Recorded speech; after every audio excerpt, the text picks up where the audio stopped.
اور مذہب کس طور پر؟ مذہب کے معنی ہوتا ہے لوٹنا، رجوع کرنا. چونکہ انسان جب زندگی کے مسائل میں الجھتا ہے، مختلف قسم کے مسائل انسان کے پاس آتے ہیں، تو وہ رجوع کرتا ہے شریعت کی طرف. چونکہ ہر انسان کے پاس اتنی فہم، اتنی صلاحیت نہیں ہوتی ہے کہ وہ اس سے اپنا راستہ اختیار کرے، اپنا مقصد، اپنا وہ مسئلہ اخذ کرے. اس لیے جو شریعت کے جاننے والے ہوتے ہیں وہ دین کے مسائل بیان کرتے ہیں. اس لیے شریعت کو مذہب اس طور پر کہا گیا ہے کہ انسان اپنی زندگی کے مسائل میں رجوع کرتا ہے شریعت کی طرف، اس لیے اس کو مذہب بھی کہا گیا ہے. اس لیے دین جو ہے وہ منسوب نبی کی طرف ہوتا ہے، اللہ تعالیٰ کی طرف ہوتا ہے. اور ملت جو ہے الملت منسوب الی الرسول، ملت رسول کی طرف منسوب ہوتی ہے. والمذہب منسوب الی المجتہد، اور جو مذہب ہوتا ہے وہ مجتہد کی طرف منسوب ہوتا ہے. لیکن اصلاً یہ شریعت ہی ہے، چاہے آپ دین کہو، ملت کہو یا مذہب کہو. اسی کو ہدایت بھی کہا گیا ہے، دین ہی کو ہدایت بھی کہا گیا ہے. دین کیا ہے؟ دین ہے اللہ تعالیٰ کا مقرر کردہ طریقہ. انسان کی مختلف حیثیتیں ہیں. ایک حیثیت اس کی فکر ہے، انسان کی جو سوچ ہے یہ انسان کا ایک حصہ ہے. انسان کا جسم ایک حصہ ہے. انسان کی سوچ اور فکر ہے، اس میں انسان کو رہنمائی کی بہت زیادہ ضرورت ہے. اس لیے انسان کی اس فکری رہنمائی کے لیے شریعت نے عقائد مقرر کیے ہیں. عقیدے کو اسی لیے دین اور شریعت میں سب سے زیادہ اہمیت حاصل ہے. اس لیے کہا گیا ہے کہ اگر انسان کے اعمال میں کمی ہو تو اس کی زیادہ فکر نہیں ہے، لیکن اگر انسان کا عقیدہ بگڑ جائے، انسان کے عقائد میں کمزوری ہے، تو یہ بہت بڑا خسارہ ہے. اس لیے کہ اصلاً اعمال کو وجود میں لانے والی جو چیز وہ انسان کی فکر ہے، انسان کی سوچ ہے، انسان کا عقیدہ ہے.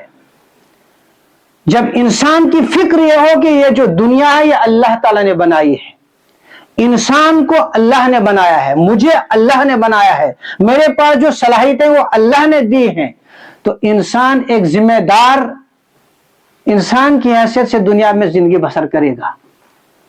امانت دارانہ طریقے سے ایک امین کی حیثیت سے زندگی بسر کرے گا. اپنی صلاحیتوں کا استعمال اس طرح سے کرے گا کہ یہ کسی کی دی ہوئی صلاحیتیں ہیں، لہذا ان کا ناجائز استعمال نہیں کرے گا. تو جب انسان کی سوچ یہ ہو کہ یہ سب کچھ اللہ کا ہے، میں بھی اللہ کا ہوں، تو وہ اللہ سے ڈر کر زندگی بسر کرے گا. اگر انسان کی فکر یہ ہو کہ یہ جو میری زندگی ہے، انسانی زندگی ہے، یہ اتفاقی حادثہ ہے، یا میں کسی بندر کی اولاد ہوں، یا یہ تدریجی ماحول سے میں دنیا میں آیا ہوں، اگر یہ فکر ہے، یہ ذہن میں بیٹھا ہوا ہے، اس عقیدے کے بنیاد پر جو انسان کی زندگی پر جو اعمال صادر ہوں گے، اس میں بھی یہی خامی ہوگی، کمی ہوگی کہ وہ اس میں انسان کسی جوابدہی کے احساس سے خالی ہوگا.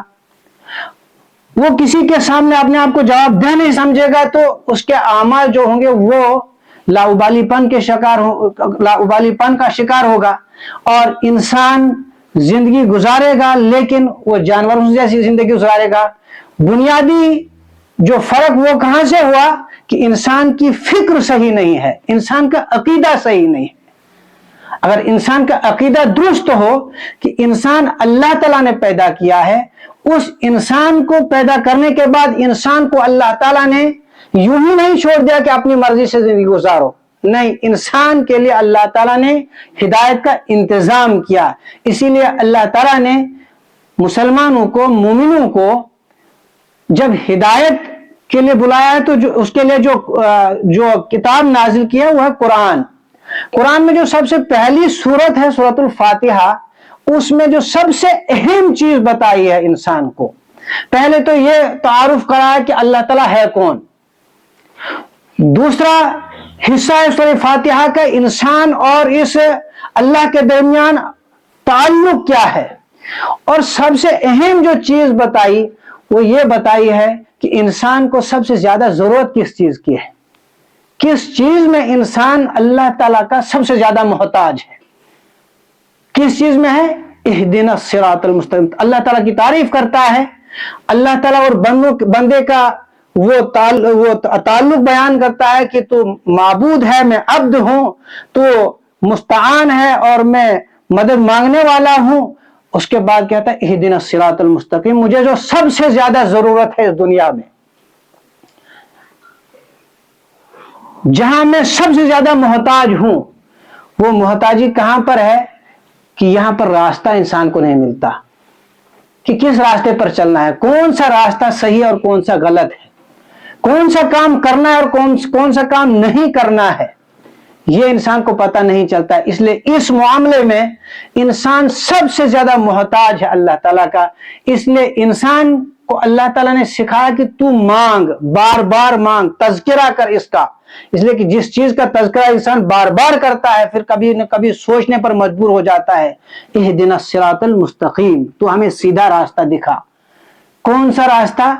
صراط الذین انعمت علیہم غیر المغضوب علیہم ولا الضالین، وہ راستہ بتا، وہ راستہ دکھا کہ جس پر جب لوگ چلے تو ان نے سیدھا راستہ پایا، پھر ان پر اللہ کا غضب نہیں ٹوٹا، ان پر عذاب نہیں آیا، اور نہ وہ گمراہ ہوئے، وہ سیدھے راستے پر چلتے رہے۔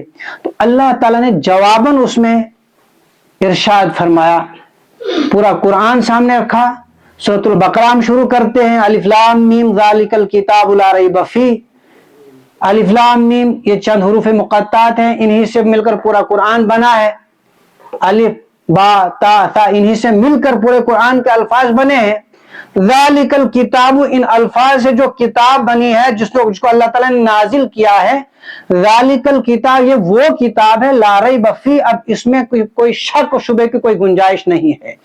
اب جو تو نے مانگا ہے انسان، جہاں پر تو میرا محتاج ہے، جہاں پر تجھے ضرورت ہے کہ تجھے صراط مستقیم چاہے، سیدھا راستہ چاہیے، اب ذالک الکتاب لا ریب فیہ ھدی للمتقین، اب یہ وہ راستہ ہے، اب یہ وہ ہدایت نامہ ہے کہ جو ہدایت نامہ انسان کی سب سے بڑی ضرورت ہے۔ لیکن اب انسان کی ضرورت تو ہے یہ ہدایت، لیکن اس سے فائدہ اٹھانے کے لیے کچھ شرائط ہیں۔ جس پروردگار نے اس دین کو ہمارے لیے پسند کیا ہے، جس پروردگار نے اس اسلام کو ہمارے لیے پسند کیا ہے، جس پروردگار نے ہمارے سیدھے راستے کا انتظام کیا ہے، اس نے چند شرائط رکھی ہیں کہ اس سے سیدھا راستہ تو تمہیں ملے گا، دین حنیف پر تو دین حنیف کی سمجھ تمہیں آئے گی، دین اسلام کی باتیں تمہیں سمجھ میں آئیں گی، اس میں فائدہ نظر آئے گا، لیکن اس میں چند شرائط ہیں۔ اگر چند شرائط تم پوری کرو گے تو ہدایت تمہیں ملے گی، سیدھا راستہ ملے گا۔ اگر چند شرائط تم پوری نہیں کرو گے، جہاں پر شرط نہیں پائی جاتی، مشروط نہیں پایا جاتا۔ شرط اگر یہ ہے کہ آپ نے نماز پڑھیں، نماز کے لیے شرط ہے طہارت، اور ہم وضو نہیں کریں گے نماز نہیں آئے گی۔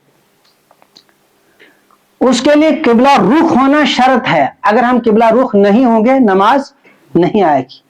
اسی طرح اگر ہم چاہتے ہیں کہ ہمیں سیدھا راستہ ملے، ہمیں دین کی سمجھ ہمیں عطا ہو، دین کی فہم ہمیں عطا ہو، تو پھر ہم نے چند شرائطوں کو اپنے اوپر لازم کر لینا ہے۔ جب وہ شرطیں ہمارے اندر پائی جائیں گی تو مشروط ہمیں حاصل ہوگا۔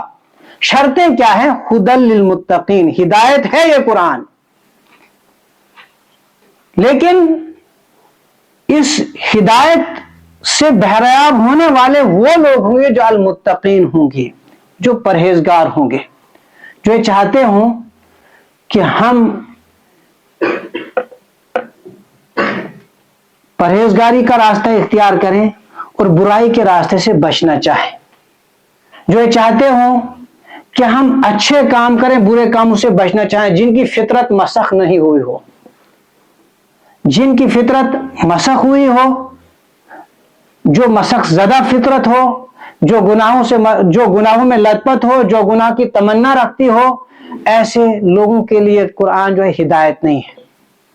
سب سے پہلی شرط یہ ہے کہ انسان پرہیزگار بننا چاہتا ہو، انسان برائیوں سے بچنا چاہتا ہو۔ ھدی للمتقین الذین یؤمنون بالغیب، دوسری شرط جو ہے ہدایت یاب ہونے کے لیے، دین شریعت پر عمل کرنے کے لیے جو دوسری شرط ہے وہ ہے یہ کہ اللہ تعالیٰ کو انسان بغیر دیکھے ڈرے۔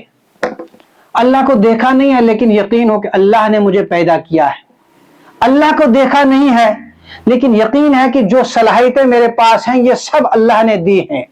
اللہ کو دیکھا نہیں ہے لیکن یہ یقین ہے کہ جس اللہ نے مجھے پیدا کیا ہے اس نے ایک دن مجھے واپس بلانا ہے، مجھ سے باز پرس کرے گا۔ جنت کو دیکھا نہیں ہے لیکن یقین ہے کہ اللہ تعالیٰ نے اپنے نیک بندوں کے لیے جنت رکھی ہے۔ جہنم کو دیکھا نہیں ہے لیکن یہ یقین ہے کہ جو اللہ تعالیٰ کی نافرمانی کرے گا، جو اللہ کے رسول کی نافرمانی کرے گا، جو اللہ تعالیٰ کے بتائے ہوئے راستے سے ہٹ کر اپنی زندگی بسر کرے گا، اس کا انجام اللہ تعالیٰ کے غضب کی صورت میں قیامت میں آئے گا اور وہی جہنم ہے۔ یہ یقین ہے، دیکھی ہوئی چیزیں نہیں ہیں لیکن بغیر دیکھے ان پر ایمان لاتا ہے۔ یؤمنون بالغیب، یہ دوسری شرط ہے۔ راہ ہدایت پانے کے لیے، سیدھے راستے کو پانے کے لیے، فہم دین حاصل ہونے کے لیے یہ لازمی شرطیں ہیں۔ اور پھر کیا کرتا ہے وہ؟ ہدایت سے راہ ہدایت، قرآن تو اس کو اللہ تعالیٰ نے آگے چل کر اسی سورہ بقرہ میں فرمایا یہ ھدی للناس ہے، یہ تمام لوگوں کے لیے ہدایت ہے۔ لیکن اس سے فائدہ اٹھانے والے کون لوگ ہیں؟ ایک تو ان کے اندر یہ ہے کہ تقوی اور طہارت کا شوق ہو، دوسرا یہ کہ وہ بغیر دیکھے ہی اللہ پر، اللہ کے رسول پر، آخرت پر ایمان لاتے ہوں۔ تیسری شرط یہ ہے کہ وَيُقِيمُونَ الصَّلَاةَ، وہ نماز قائم کرتے ہوں، اور وَمِمَّا رَزَقْنَاهُمْ يُنْفِقُونَ، اور اللہ تعالیٰ کے دیے ہوئے رزق میں سے خرچ کرتے ہوں۔ اور پھر پانچویں شرط یہ ہے کہ اللہ تعالیٰ کا جو سلسلہ ہے، ہدایت لانے کا جو سلسلہ اللہ تعالیٰ کے انبیاء اور رسول کا، اس پر ایمان لاتے۔ الذین یؤمنون بالغیب ویقیمون الصلاۃ ومما رزقناہم ينفقون والذین یؤمنون بما انزل الیک وما انزل من قبلک۔ یہ اس کڑی کو بیان کیا اللہ تعالیٰ نے کہ جو ہم نے ہدایت کے لیے، دین کے لیے جو راستہ، محفوظ راستہ ہم نے اختیار کیا ہے، انبیاء کا راستہ، رسول کا راستہ، ان پر کتابیں نازل کی انسانوں کو ہدایت دینے کے لیے، انسانوں کو اللہ تعالیٰ کا بتایا ہوا دین بتانے کے لیے جو راستہ ہے اس پر وہ ایمان لاتے ہیں۔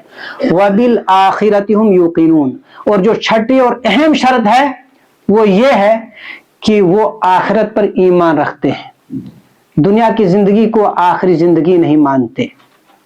وہ سمجھتے ہیں، ان کی یہ فکر ہوتی ہے کہ دنیا کی زندگی اللہ تعالیٰ نے ہمیں امانتاً دی ہے، یہ اللہ تعالیٰ کی دی ہوئی ایک امانت، ایک مدت ہے، ایک وقت ہے۔ لیکن یہ وقت کس کے لیے دیا ہے؟ آخرت کے لیے۔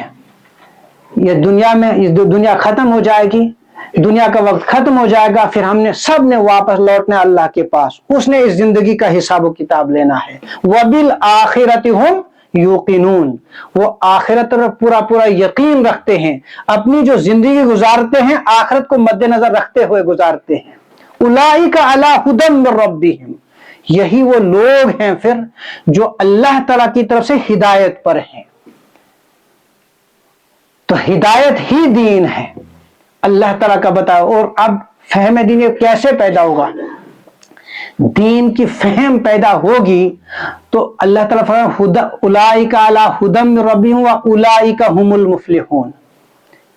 دنیا کے اندر ہم نے زندگی بسر کرنی ہے، ہم پیدا ہوئے ہیں تو مرنے تک ہمیں آزادی ہے، ہم جس طریقے سے چاہے زندگی بسر کریں، جس طریقے سے چاہے اپنے اوقات کو بروئے کار لائیں۔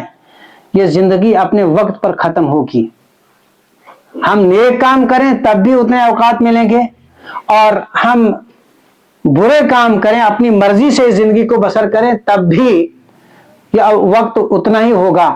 لیکن اللہ تعالیٰ فرماتا ہے وَأُولَئِكَ هُمُ الْمُفْلِحُونَ، جو لوگ اللہ تعالیٰ کی اس ہدایت پر ہوں گے، اللہ تعالیٰ کے بتائے ہوئے دین پر ہوں گے، اللہ کے مقرر کردہ نظام کے مطابق جنہیں زندگی بسر کی ہوگی، اور یہ جو پچھلی 6 جو شرائط ہیں انہیں پوری کی ہوں گی، اولئک هم المفلحون، بس کامیاب صرف یہی لوگ ہوں گے، دنیاوی زندگی میں بھی اور آخرت کی زندگی میں بھی۔ یہ جو ہمارے ذہن میں یہ ہے کہ جب ہم قرآن پر عمل کریں گے، جب ہم احادیث پر عمل کریں گے، جب ہم سیدھے راستے پر چلیں گے، جب ہم دیندار بنیں گے تو ہماری آخرت بنے گی۔ دنیا کا کوئی بھروسہ نہیں، ایسا نہیں ہے۔ یہ جو ہدایت ہے یہ صرف آخرت کے لیے نہیں ہے، بلکہ پہلے سے دنیا سنورتی ہے اور پھر آخرت سنورتی ہے۔ اسی لیے اللہ تعالیٰ نے جو دعا سکھائی ہے قرآن پاک میں، ربنا آتنا فی الدنیا حسنہ وفی الآخرۃ حسنہ، پروردگار ہمیں دنیا میں بھی حسنہ عطا کر اور آخرت میں بھی حسنہ عطا کر۔ جب انسان کو فہم دین حاصل ہو جاتی ہے، دین کی سمجھ آتی ہے، پھر انسان اچھے کام کرتا ہے، پھر انسان نماز کا پڑھتا ہے، پھر انسان قرآن پڑھتا ہے، اللہ کا کلام پڑھتا ہے، اللہ کے نبی کی زندگی پڑھتا ہے، اس کو زندگی کے جو پرپیچ خم ہیں اس کو سلجھانے کی عقل آتی ہے، تو وہ اچھی طرح سے زندگی کے معاملات نبھاتا ہے۔ اور جس مقصد کے لیے اللہ تعالیٰ نے انسان کو پیدا کیا ہے، لِيَبْلُوَكُمْ أَيُّكُمْ أَحْسَنُ عَمَلًا، ہم نے انسان کو نطفہ امشاج سے پیدا کیا۔ کیوں پیدا کیا؟ تاکہ ہم اس کو آزمانا چاہتے ہیں کہ اس میں سے بہترین عمل کر کے دنیا سے واپس کون آتا ہے۔ تو وہ بہترین عمل، بہترین زندگی کیسے گزرے گی؟ جب بہترین طریقہ آئے گا۔ وہ بہترین طریقہ کس کا مقرر کردہ ہے؟ اللہ کا۔ ہم سب اللہ کی مخلوق ہیں، اللہ نے ہم کو پیدا کیا ہے، اللہ تعالیٰ ہی نے ہمارے لیے زندگی کا طریقہ جو چنا ہے اس میں کامیابی کی ضمانت بھی اس نے دی ہے، اس کے سکھانے والے بھی اس نے بہترین انبیاء چنے ہیں، اور پھر اس کے لیے جو کتاب نازل کی ہے تو وہ بھی افضل الکتب ہے، اس وقت ہمارے پاس قرآن کی شکل میں موجود ہے۔ تو یہ ہدایت قرآن میں موجود ہے، انبیاء کے ذریعے سے آئی ہے، اسی کو ہم دین کہتے ہیں۔ اور اس دین کو سمجھنا ہمارے لیے اس لیے ضروری ہے کہ اگر ہم نے اس دین کو نہیں سمجھا، اگر ہم نے اس دین کی فہم پیدا نہیں کی، اگر ہم نے اس دین کے اسرار و رموز کو سمجھنے کی کوشش نہیں کی، تو ہماری جو زندگی ہے، جو مختصر زندگی ہے، یہ لاابالی پن کا شکار ہوگی، اس میں سنجیدگی نہیں ہوگی، اس میں مقصدیت نہیں ہوگی، ہماری زندگی گزر جائے گی، لیکن اس دنیا میں ہم آئے کیوں تھے، ہمارا سب سے اہم کام کون تھا، ہمیں مرنے تک پتہ ہی نہیں چلے گا۔ جیسے دین کو سمجھنا اس زندگی کے لیے بھی بہت اہم ہے، دین کو نہیں سمجھیں گے تو یہ زندگی بھی برباد ہوگی، آخرت بھی برباد ہوگی۔ دوسرا مسئلہ اس میں یہ ہے کہ دین کو تو ہم سمجھیں گے، لیکن سمجھیں گے کیسے؟ دین ہے قرآن، دین ہے اللہ کے نبی کی زندگی، دین ہے اولیاء و صلحاء اور شہداء کی زندگی، لیکن یہ دین انسان کو سمجھ میں کیسے آئے گا؟ دنیا میں ہم دیکھتے ہیں کہ مختلف کاموں کے مختلف ماہر موجود ہیں، کوئی مکان بنانے والا ہے، کوئی پلستر کرنے والا ہے، کوئی ڈاکٹری کرنے والا ہے، کوئی انجینئر ہے۔ جس فن میں ہم ماہر ہونا چاہتے ہیں اس فن کے ماہر کے پاس جاتے ہیں اور وہاں سے وہ فن حاصل کرتے ہیں۔ اسی طرح سے اگر ہم نے دین کو سمجھنا ہے، اگر ہم نے دین کی فہم پیدا کرنی ہے، تو یہ میتھ کو سمجھنا نہیں ہے، یہ جغرافیہ کی کوئی کتاب نہیں ہے جس کو ہم سمجھنا چاہتے ہیں، یہ ہے دین، اور دین عمل سے ہی سمجھ میں آتا ہے، دین عمل سے سمجھ میں آئے گا، دین دینداروں کے پاس بیٹھنے سے سمجھ میں آئے گا، دین ان لوگوں کے پاس ان کی صحبت حاصل کرنے سے سمجھ میں آئے گا جنہوں نے دین کو اپنایا ہوگا۔ جب ہم دین کو سمجھنے کی کوشش کریں گے، اس کا منبع اور سرچشمہ ہے ہمارے پاس اس وقت قرآن۔ اور جب ہم قرآن کو سمجھنے کی کوشش کریں گے تو قرآن ہمیں سمجھ میں نہیں آ سکتا جب تک نہ ہم حضور اکرم صلی اللہ علیہ وسلم کی زندگی کو سمجھیں۔ قرآن کو سمجھنے کے لیے ہمیں حضور اکرم صلی اللہ علیہ وسلم کی زندگی کو سمجھنا لازمی ہے۔ جب ہم حضور اکرم صلی اللہ علیہ وسلم کی زندگی کو سمجھنے کی کوشش کریں گے تو حضور اکرم صلی اللہ علیہ وسلم کی زندگی تک پہنچنے کے لیے ہمیں نیک لوگوں کی ضرورت پڑے جو اس دین میں لگے ہوئے ہوں، جو اس دین کے اسرار و رموز کو جانتے ہوں، جو اس پر عمل کرتے ہوں۔ تو دین کو سمجھنے کا طریقہ ہے قرآن و حدیث اور اصحاب الرجال جو دین والے لوگ ہیں، ان کے ساتھ اٹھنا، ان کے ساتھ بیٹھنا، ان کی مجلسوں میں بیٹھنا۔ اسی لیے کہا گیا ہے کہ دین تب تک سمجھ میں نہیں آتا جب تک نہ جماعت ہو۔ ید اللہ علی الجماعہ، اللہ تعالیٰ کا ہاتھ جماعت پر ہے، اور اگر ہم تنہا دین کو سمجھنا چاہیں نہیں سمجھ سکتے۔ دین کو نہیں سمجھ سکتے جب تک نہ ہم متحد ہو جائیں، یکجا ہو جائیں۔ اسی لیے قرآن پاک میں اللہ تعالیٰ نے جہاں پر بھی حکم دیا ہے وہاں یہ نہیں کہا گیا کہ تو نماز قائم کر، بلکہ اقیم الصلاح کہا ہے، آتو الزکاہ کہا ہے، تم سب زکوٰۃ دو، اور جمع کا صیغہ استعمال کیا ہے۔ تو تنہا اگر ہم دین کو سمجھنا چاہیں تو نہیں سمجھ سکتے۔ اس لیے ہم دعا بھی جب ہم کرتے ہیں، سورۃ الفاتحہ ہم پڑھتے ہیں، ہم تنہا بھی نماز پڑھتے ہیں تو وہاں کیا کہتے ہیں؟ اہدنی الصراط المستقیم، پروردگار مجھے سیدھا راستہ دکھا، یہ کہتے ہیں؟ نہیں، اہدنا الصراط المستقیم، اے پروردگار تو ہمیں سیدھا راستہ دکھا۔ اس لیے کہ اگر ہم تنہا دین کو سمجھنا چاہیں، جو ہمارا دشمن ہے، ازلی دشمن شیطان، وہ ہمیں سیدھے راستے پر چلنے نہیں دے گا۔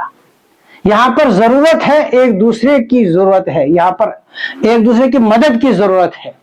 یہاں پر انسان سیدھے راستے پر چلنا چاہے تو اس کے لیے دوسرا معاون ہونا چاہیے۔ جو ہی وہ سیدھے راستے سے جو ہی شیطان اسے سیدھے راستے سے بھٹکانا چاہے تو دوسرا معاون اس کو کہے کہ نہیں، شیطان تجھے بھٹکا رہا ہے، سیدھا راستہ یہ ہے۔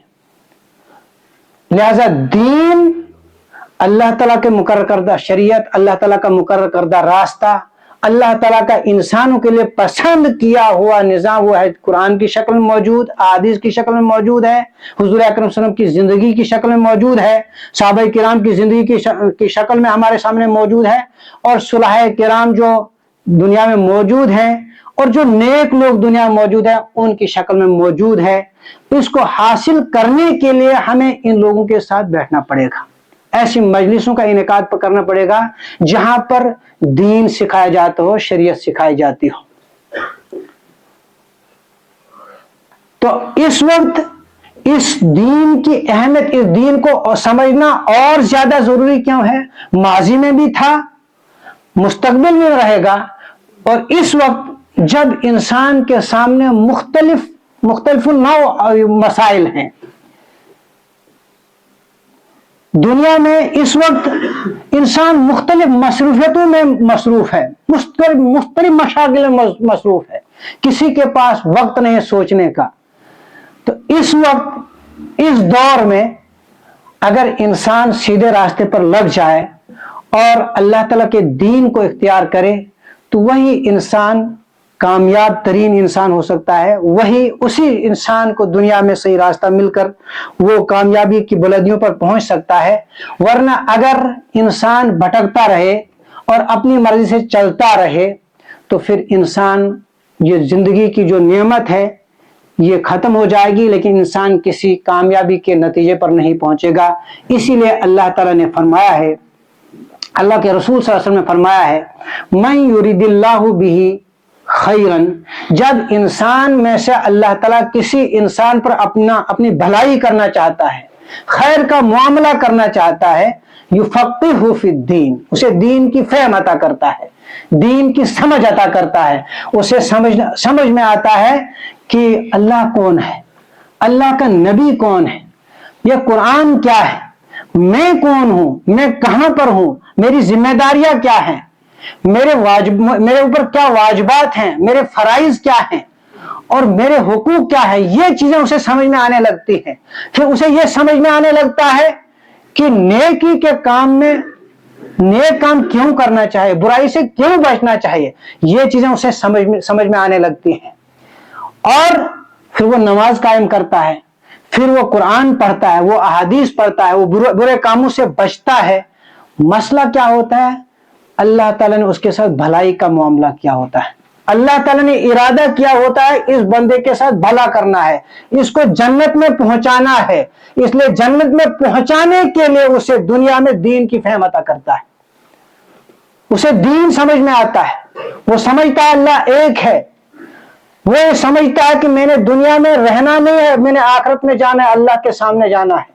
وہ سمجھتا ہے کہ اگر دنیا میں میں نے اپنے اوقات کو برباد کیا تو آخرت میں رسوا ہونے پڑے گا.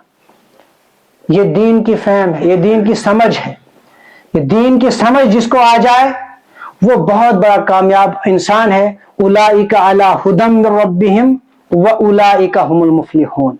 وہی لوگ اللہ تعالیٰ کی طرف سے, اپنے رب کی طرف سے سیدھے راستے پر ہیں, جو آخرت کو مانتے ہیں, پرہیزگاری کا راستہ اختیار کرتے ہیں, اللہ تعالیٰ کے رسول کو مانتے ہیں, نماز قائم کرتے ہیں, اور اللہ تعالیٰ کے دیے ہوئے رزق میں سے خرچ کرتے ہیں. اور یہ کہ یہ دنیا کو اصلی اپنا ٹھکانہ نہیں سمجھتے بلکہ آخرت پر یقین رکھتے ہیں. یہ لوگ ہیں جو سیدھے راستے پر ہیں, جو سیدھے دین پر ہیں. وذالک, اسی کو اللہ تعالیٰ نے سورہ اس میں بینہ میں فرمایا ذالک الدین القیم, کہ وہ نماز قائم کرتے ہیں, وہ زکوٰۃ دیتے ہیں, اور یہی سیدھا راستہ ہے, یہی سیدھا دین ہے. لہذا دین کی فہم, دین کی سمجھ, یہ اللہ تعالیٰ کی نعمتوں میں سے سب سے بڑی نعمت ہے. اور یہ نعمت اللہ تعالیٰ اپنے خاص بندوں کو عطا کرتا ہے. ان بندوں کو عطا کرتا ہے جن کے ساتھ اللہ تعالیٰ نے بھلائی کا معاملہ کرنا ہوتا ہے, جن کو اللہ تعالیٰ نے جنت سے نوازنا ہوتا ہے. ان کو دنیا میں دین سمجھ میں آتا ہے, وہ دین پر عمل کرتے ہیں.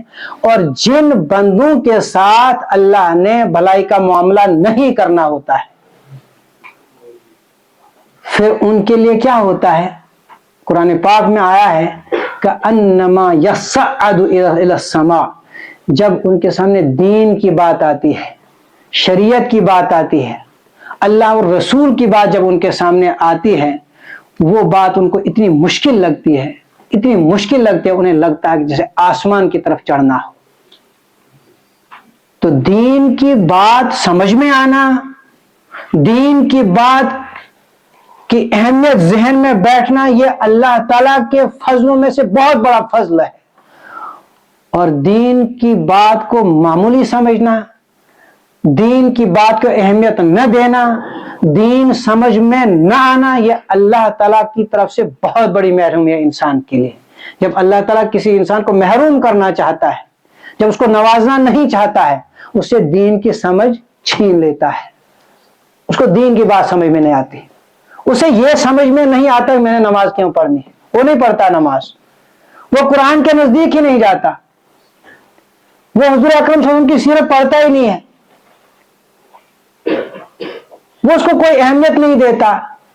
اور اپنی جگہ وہ سمجھتا ہے میں نماز نہیں پڑھتا ہوں بہت بڑا کمال کرتا ہوں, اور مختلف فلسفے داغتا ہے کہ جو لوگ نماز پڑھتے ہیں انہیں کون سا انقلاب لایا, وہ فلاں برائی میں مبتلا, وہ فلاں برائی میں مبتلا ہیں. لیکن اصل مسئلہ یہ ہوتا ہے کہ اللہ تعالیٰ نے اس کے ساتھ بھلائی کا معاملہ کرنا نہیں ہوتا ہے, اس لیے اسے دین کی سمجھ چھین لیتا ہے, اور آخرت میں اس کے لیے جہنم تیار ہے. جیسا من یرید اللہ بہ خیرن, جب اللہ تعالیٰ کسی شخص کے ساتھ بھلائی کا معاملہ کرنا چاہتا ہے, اور بھلائی سے مراد یہ ہے کہ جنت میں پہنچانا چاہتا ہے, یفقہہ فی الدین, جب اللہ تعالیٰ کسی کے ساتھ آخرت میں جنت کا آخرت میں اس کے ساتھ آخرت میں اس کو جنت میں پہنچانا چاہتا ہے, یفقہہ فی الدین, یعنی یفقہہ فی الدین فی الدنیا, دنیا میں اسے دین کی فہم سمجھ عطا کرتا ہے, وہ دین کے راستے پر چلتا ہے, دین کے راستے پر چلتے چلتے اس کی موت آتی ہے. جب موت دین پر آتی ہے تو انجام اس کا اچھا ہوتا ہے, وہ جنت میں پہنچ جائے گا. اور جس کے ساتھ اللہ تعالیٰ نے بھلائی کا معاملہ نہیں کرنا ہوتا ہے, اسے دین کی بات سمجھ میں نہیں آتی ہے، اسے دین کی اہمیت ذہن میں اس کے نہیں بیٹھتی ہے، پھر دنیا میں وہ اپنی مرضی سے زندگی بسر کرتا ہے، اپنی مرضی پر چلتے چلتے اس کی موت آتی ہے، جب اللہ کے سامنے حاضر ہوگا تو رسوا ہوگا، جہنم میں دھکیل دیا جائے گا۔ اللہ تعالی ہمیں دین کی سمجھ عطا فرمائے، اللہ تعالی ہمیں دنیا میں اللہ اپنی مرضیات کے مطابق چلائے اور آخرت میں اپنے نیک بندوں میں شامل کرے۔ وآخر دعوانا ان الحمد للہ رب العالمین۔ السلام علیکم ورحمۃ اللہ وبرکاتہ۔